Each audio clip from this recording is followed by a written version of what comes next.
Welcome back. We've heard a lot about the Jerry Sandusky case lately, the former Penn State assistant football coach who was found guilty on 45 counts of child sex abuse over a 15-year period. He could face life in prison.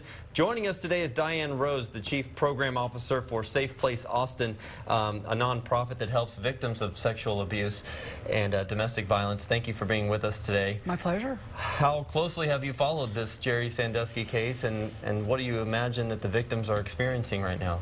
Well, I've I've followed it very closely from the very beginning when the news first broke. What a shocking story.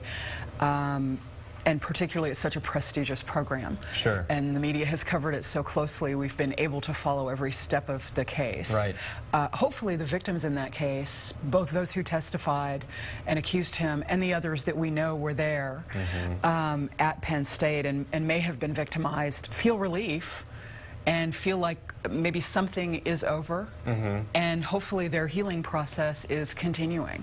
And you know, you mentioned the media attention that this case got. Obviously, there's a lot of cases out there that don't get near the attention. What are some of those victims, what's kind of the range of emotions that those victims go through? Well, one of the things that we know from research is that as many as 1 in 6 men have experienced some kind of sexual assault before the age of 18. So while they were kids, that's a lot of us. Wow. And as people see things in the news and hear the stories about what happened up at Penn State, memories can arise for them, experiences of times where maybe they weren't listened to, or maybe somebody didn't step up for them. Right.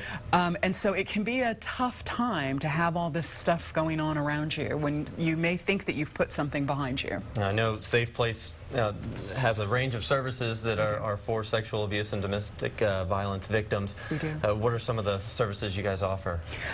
We offer a whole variety of services, from educational services. If there are groups that want to have a speaker come out and talk about this issue, we can do that.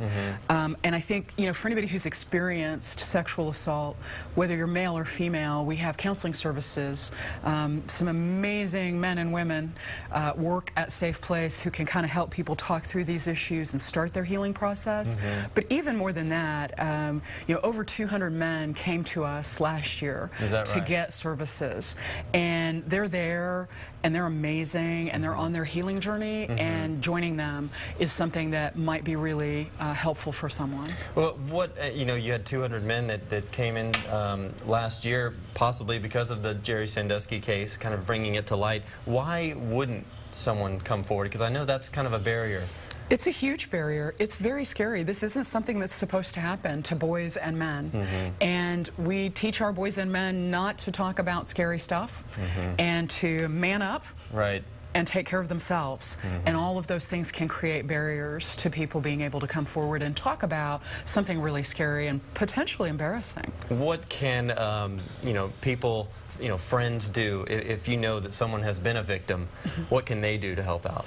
I would encourage them to visit our website, visit the 1 in 6 website, learn a little bit about this so that when you do talk about it in your family, you're being thoughtful and compassionate and letting people know that they don't need to be embarrassed. What happened to you happened to you.